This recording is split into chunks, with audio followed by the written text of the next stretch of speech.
What's up, gamers? I'm your host, Cobra, and this is Freeroll Friday. This week we've got a project update on Legends of Venari, and after the trading tip, I break down my decision to burn some Frontier Zeros.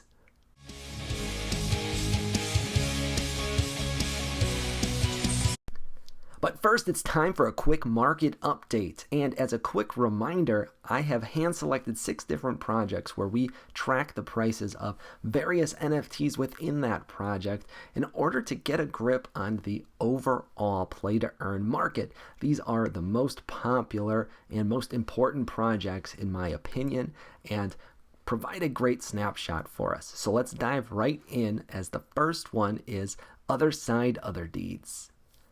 Last week I talked about how Otherdeeds were getting a lot of momentum in the marketplace, and that has more or less stagnated since then. There is still quite a lot of excitement around this project, but the prices stayed relatively the same. The overall floor is up only 2% to 2.85. Codas are up 2% as well to 18.5. But the base sea land or biogenetic swamp is down 16% to 5.89. Illuvium Land continues to hold pretty well, but as we expect in this slow period of news, the prices are slowly coming down, which is getting closer and closer to a buy range, I think, but we're not quite there yet. Today, the Tier 1 floor is at 0.477, which is down 4%. Across the board, you're seeing prices down about 4 to 5% for Illuvium Land. Guild of Guardians is the lone project that is all green, and the numbers are up quite nicely for Guild of Guardians. There's a reason for that. They had a surprise announcement that they opened up applications for another round of playtest demo.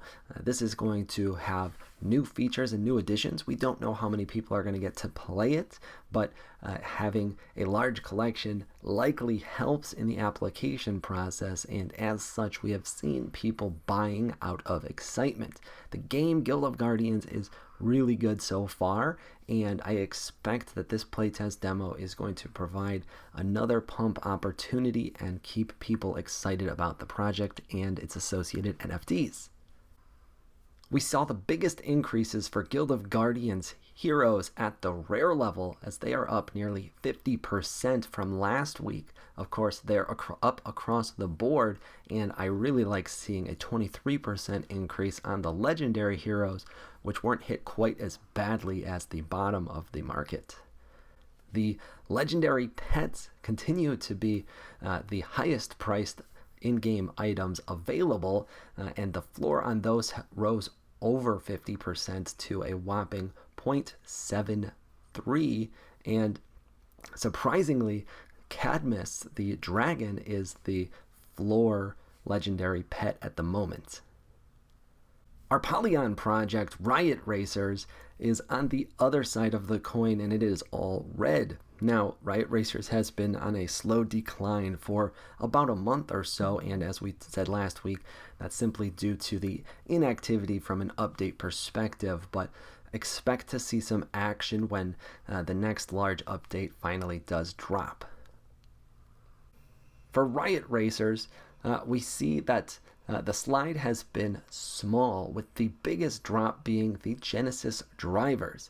Now, Genesis drivers are likely going to struggle for the foreseeable future because their value is really tied to breeding, and at the moment there's not a lot of demand for additional drivers, and therefore the Genesis drivers themselves, which can do the most amount of breeding, the ones that are not highly rated and good for racing themselves, don't have very much use.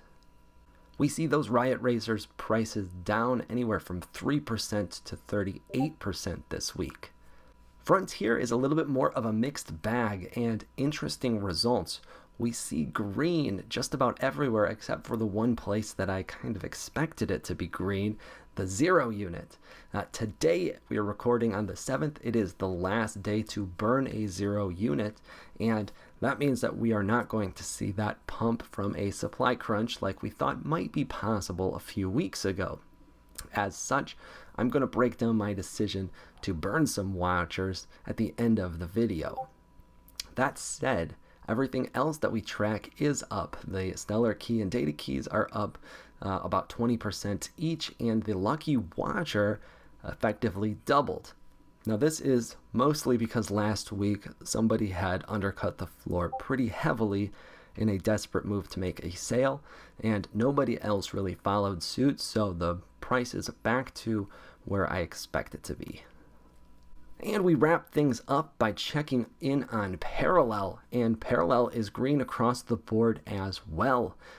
The increases are not huge, although 80% increase on the floor price looks great. It is still very, very small at 0.0036.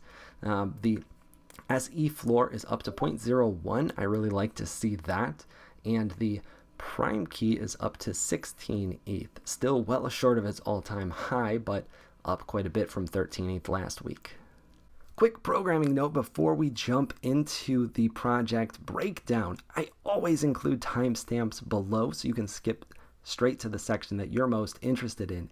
And while you're doing that, check to see that you've clicked that subscribe button as well. And that brings us to our project update.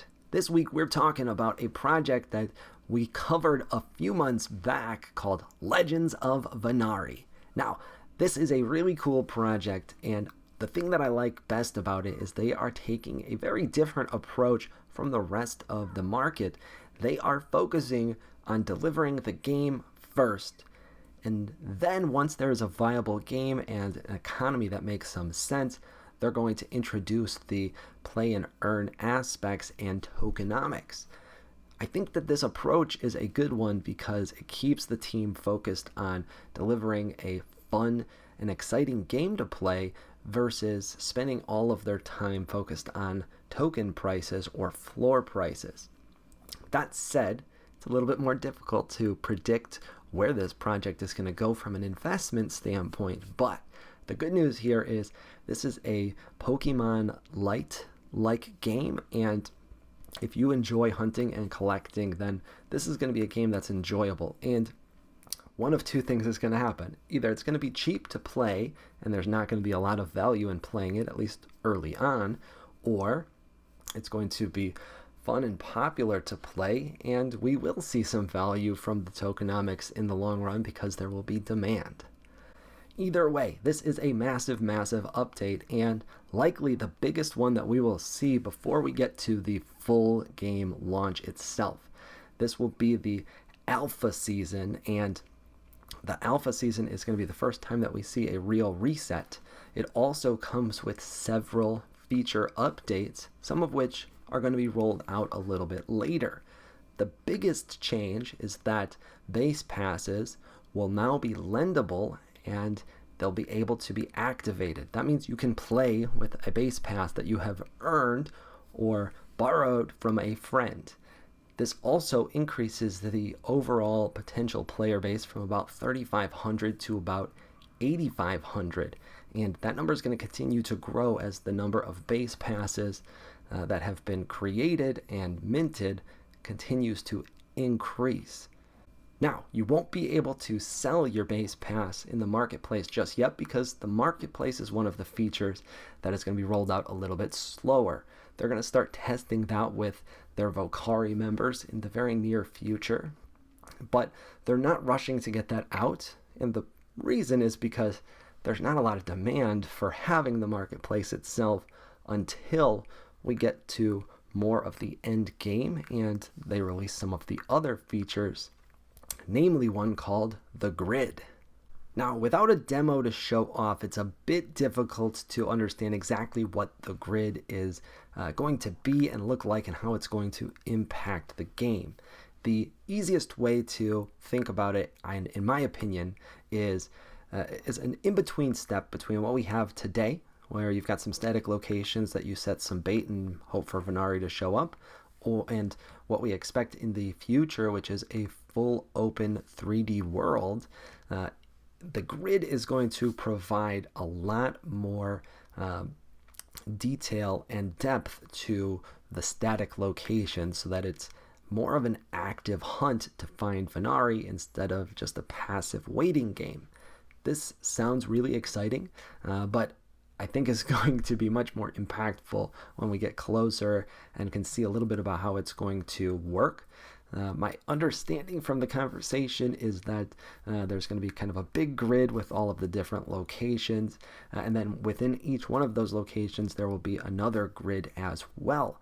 The grid itself will interact with your character and the baits that you're setting, plus the rigs that you are using. And the cool part here is that however it actually works when you put it all together, it's going to add a lot more strategy and depth to hunting for Venari, which today really is not a thing at all. You just set a bait, cross your fingers, and hopefully RNG gives you a high tier Venari. The really interesting part that they mentioned about the grid was that it would interact with your rigs, and the rigs are going to get updated with this as well, so that the way that you use your rig within the grid itself is going to influence your catch odds. Now, the grid itself sounds like it is a couple of months away. That's what the team is telling us, which means it's probably more like 3-4 months, maybe even end of the year type of update. Remember, game development is very hard and delays are inevitable. So we should expect to see this later this year, and obviously the sooner the better, because the grid is going to be a major update to the alpha season that really kicks us to the next gear for this project. Today's trading tip is farming looks on LooksRare via their listing rewards. Now, if you haven't heard about it, listing rewards are exactly what it sounds like. You get rewarded in looks tokens simply for listing your NFTs. What you need to do is find any of your NFTs from the top 15 collections by volume for the day. That will be listed right at the bottom of the listing rewards section so that you can easily see it. And if you've connected your wallet and that wallet holds any NFTs from any of those projects, you'll see a button there inviting you to list them. Now, the way that you want to list them is to make sure you are high enough above the floor that it, in theory, should not sell. But make sure that you are not listed more than 40% above the floor so that you are qualifying yourself for those rewards. Now, the closer you are to the actual floor, the more you can earn, and it's basically 10% chunks. So if you're within 10% of the floor, you're going to earn the maximum rewards for that collection. If you're within 20%, a little bit less, 30% less than that, and 40% the minimum. If you're above 40%, you're not earning anything. The other thing that you have to keep in mind is you don't want to list anything that has premium traits or rare features, because those tend to have value well above the floor, and there is no factor for those traits involved in this formula. So you only want to list stuff that is considered floor or slightly above the floor in terms of its fair market value, because you are taking a risk that this will actually sell. Anytime you have listed an NFT, there's a possibility somebody might buy it. In theory, we are overpricing them, but because of the way the math works, you can't do that by too much, or you're sacrificing a lot of rewards. So consider the risk and the balance here, but if you've got Otherdeeds for sure, this is worth keeping an eye on, because Otherdeeds is a 100,000 NFT collection, and that means it takes a lot of movement for the floor to go up significantly. That certainly can happen, and in fact I have accidentally sold a deed before, so take this advice with your own level of risk, but it's worth considering, because over the course of say a month, if you keep your deeds listed, they're going to add up to quite a lot of looks, and you can convert that right back to Ethereum and make additional purchases. And we wrap up the week with a transaction breakdown. This week we are taking a look at my decision to burn 3 Frontier 0 units. Now, if you've been following the channel, you know we covered the Watch ID mint and decision whether or not to burn a 0 unit a couple of weeks ago. That will be linked below if you're interested in the deep dive. But the way that it works is that if you burn a 0 unit, you can mint a Watch ID. The 0 unit is an in-game companion unit, meaning you're going to equip it to your character, and they're going to be a companion that will come out and help you battle for a limited period of time. The Watch ID is a PFP collection, and the PFPs serve as a lifetime battle pass. So if you're planning to play the game, both of them are really necessary. However, the game isn't out yet, and it's not going to be for a few months at least, so there's some game theory involved in deciding whether or not to burn or hold or sell your 0 units. Now, in the video, I told you I was going to hold until the end of the burn period, and that is today, July 7th, when we're recording. The reason why I wanted to hold is that as people burn, the supply was going to come down, and that might mean that the prices would go up. We ended up selling just one 0S unit. Early on, the price went up to about 0.2, and that was enough to encourage me to sell my extra, but not the second one. The price for the regular 0 never got much higher than 0.1, and therefore wasn't quite enough to encourage me to sell any of them. So we've decided to burn all 3 of our regular 0s. That leaves us with just one 0S to hold for playing with in-game, and means that we walked away with a profit of 0.2 Ethereum for selling the other one. Now, the reason that I made this choice is a couple of things. Number one, like I said, the price didn't rise high enough for it to be worth selling. However, I do expect that in a few hours, when the burn window closes and the 0 units lose that utility, that the price of the 0 units is going to start to slowly decline. And the other reason is that I wanted to wait till the end so that I would know which collection was going to be larger, or if they would be about equal. We started with 13,333 0 units, and only a few thousand of those appear to have been burnt so far, which means that the collection of 0s is going to be quite a bit larger than the collection of Watch IDs. Because that's the case, and because the Watch IDs are going to reveal tomorrow, around the time that we release this video, you can expect there to be some excitement and some secondary market action on the Watch IDs themselves. They're likely going to be easier to sell. Even if you get commons, I expect there will be some demand for them. I don't expect the price to go above what you're seeing the floor at today. In fact, I expect it to go down quite a bit. However, if you land any of the rare ones, you should be able to sell them for a pretty premium. And if you land any of the rarest ones, you have a chance to earn yourself some frontier royalties.